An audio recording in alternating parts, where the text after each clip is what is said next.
नमस्कार, मैं अलका शर्मा, सह आचार्य समाजशास्त्र, राजकीय महिला महाविद्यालय शाहपुरा, जयपुर। आज की क्लास में हम प्रयोगात्मक अनुसंधान के बारे में जानेंगे। इसके पूर्व की कक्षा में हमने अन्वेषणात्मक अनुसंधान का अर्थ, चरण और कार्यों के बारे में जाना। इसके साथ साथ वर्णनात्मक अनुसंधान और उसके चरणों की जानकारी भी प्राप्त की थी। जब हम प्रयोगात्मक अनुसंधान की बात करते हैं तो इसके अंतर्गत हम ये बताना चाहेंगे कि सबसे पहली बात यह है कि यह अनुसंधान की एक नवीन विधि है। इसका कारण यह है कि सामाजिक घटनाएं प्रयोगात्मक अनुसंधान के लिए उपयोगी नहीं होती, उपयुक्त नहीं होती हैं। लेकिन वर्तमान समय में हम सामाजिक घटनाओं को कुछ निश्चित दशाओं में रखकर निरीक्षण परीक्षण के द्वारा उसका अध्ययन करने की कोशिश कर रहे हैं। तो इस प्रकार का जो अनुसंधान है वह प्रयोगात्मक अनुसंधान कहलाता है। यानी जब हम किसी समूह, समुदाय या सामाजिक तथ्य पर किसी घटना या विशेष नवीन परिस्थिति का प्रभाव जानने की कोशिश करते हैं तो ऐसा अध्ययन जो है वह प्रयोगात्मक अनुसंधान कहलाता है। इसका तात्पर्य है कि प्रयोग एक ऐसा कार्य है जिसमें हम घटनाओं को नियंत्रित करते हुए उसमें परिवर्तन लाते हैं और फिर उसका अध्ययन करने की कोशिश करते हैं। लेकिन बहुत महत्वपूर्ण बात है यह कि यह परिवर्तन जो हम लाते हैं वह ऐसा हो जिससे कि उत्तरदाता को कृत्रिमता का बिल्कुल भी आभास नहीं हो। तभी आपका प्रयोगात्मक अनुसंधान जो है वह सफल होगा।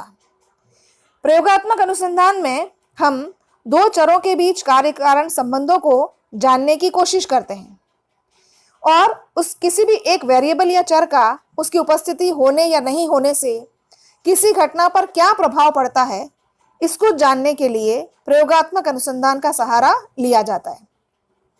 इस संबंध में जहोदा के विचारों को भी हम लोग जाने।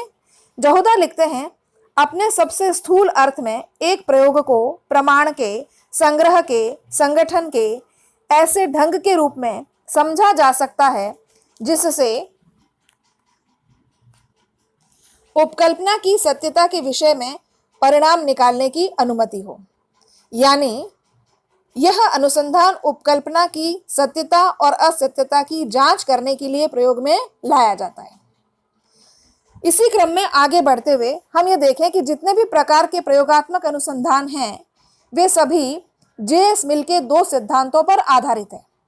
जे.एस. मिल ने दो सिद्धांतों को स्पष्ट किया है जिसमें किसी वेरिएबल के प्रभाव को जानने की कोशिश की जाती है।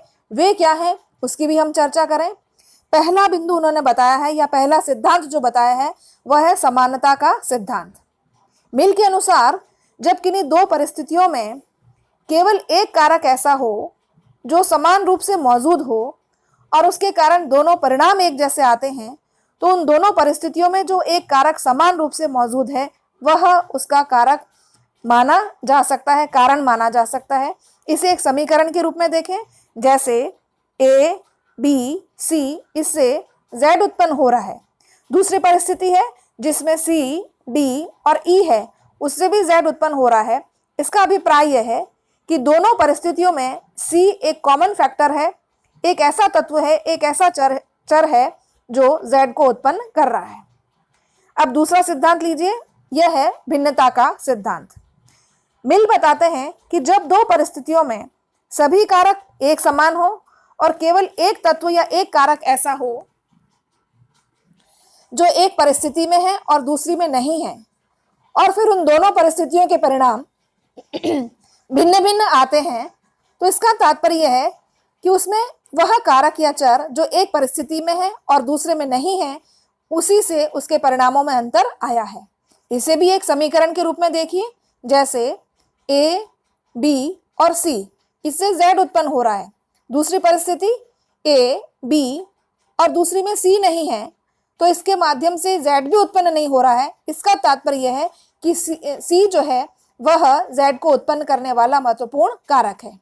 तो जितने भी प्रकार के अनुसंधान, प्रयोगात्मक अनुसंधान सामाजिक जीवन के क्षेत्र में होते हैं वे इन्हीं दो सिद्धांतों पर आधारित होते हैं। अब हम आगे देखेंगे कि जब हम प्रयोगात्मक अनुसंधान करते हैं तो इसमें समूहों का चुनाव किस प्रकार से किया जाता है जिनमें आप परिवर्तन लाकर उनका अध्ययन कर सकें। तो जब किसी भी विशिष्ट कारक या चर के प्रभाव को हमें मापना हो, जानना हो और उसके लिए हम प्रयोगात्मक अनुसंधान करें तो इसके लिए आवश्यक है कि दो समूहों का चुनाव किया जाता है। ये दो समूह हैं, पहला है प्रयोगात्मक समूह और दूसरा है नियंत्रित समूह। प्रयोगात्मक समूह कौन सा है? वह समूह जिसे हम उस कारक या चर से प्रभावित करते हैं जिसका कि प्रभाव हम जानना चाहते हैं। दूसरा नियंत्रित समूह, वह समूह कौन सा होगा? वह समूह जिसमें इस बात का पूर्ण रूप से हम ध्यान रखते हैं कि इस समूह के सदस्य जो हैं वह उस कारक या चर के संपर्क में नहीं आए जिसका हम प्रभाव जानना चाहते हैं।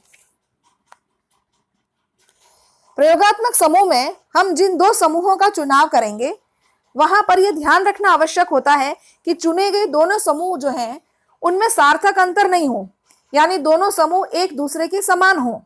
अगर उनमें अंतर हुआ तो परिणामों में स्वतः ही अंतर आ जाएगा। हम ये देखना चाहते हैं कि प्रयोगात्मक कारक या चर का प्रभाव क्या है, तो गुणों समूहों में समानता होना अनिवार्य है। तो यहाँ जब हम समूह चुनते हैं तो उसके दो तरीके प्रचलित होंगे। पहला तरीका है जिसे हम कहते हैं समान गुण के आधार पर समूहों का चुनाव करना। यह समूह कौन सा है? इस समूह में भी हम बात करें तो एक समूह के सदस्यों के अनुरूप दूसरा समूह चुना जाता है। इसके भी दो प्रकार प्रचलित हैं। पहला है यथार्थता या शुद्ध अनुरूपता के अनुसार समूह का चुनाव। कौन सा है? इसमें हम ये करेंगे कि एक समूह में एक सदस्य को चुनने के बाद उस समूह के उस सदस्य के अनुरूप ही दूसरे समूह का सदस्य जो है वह चुना जाएगा, यानी दोनों समूहों के प्रत्येक सदस्य बिल्कुल एक जैसे होते हैं, उनमें किसी भी प्रकार का अंतर नहीं होता है। दूसरा है आवृत्ति वितरण। इस तरीके में प्रत्येक सदस्य के अनुरूप हम सदस्य का चुनाव नहीं करते हैं, बल्कि हम एक समूह को पूरी एक इकाई मान लेते हैं और इकाई मानने के बाद हम उसमें समूह का चुनाव करते हैं, यानी समूह के अनुरूप दूसरा समूह चुना जाएगा। तो इसका तात्पर्य क्या है? पहले तरीके में प्रत्येक सदस्य के अनुरूप सदस्य चुना जाएगा और दूसरे तरीके में समूह के अनुरूप दूसरा समूह चुना जाता है।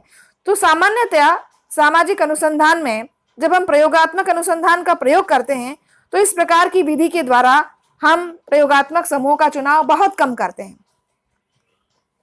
इसके लिए अधिकांशतः हम सरल दैव निदर्शन को काम में लाते हैं, क्योंकि यही सबसे उपयोगी विधि मानी जाती है और इसके अंदर ये देखा जाता है कि सभी इकाइयां जो है वह लगभग एक समान होती हैं। तो दूसरा जो तरीका है वह है सरल दैव निदर्शन।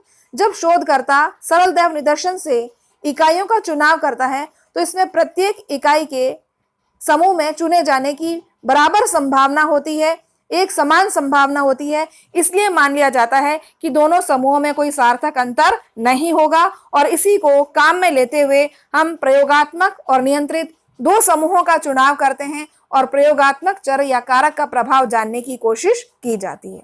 धन्यवाद। शेष कार्य हम आगे की कक्षा में देखेंगे।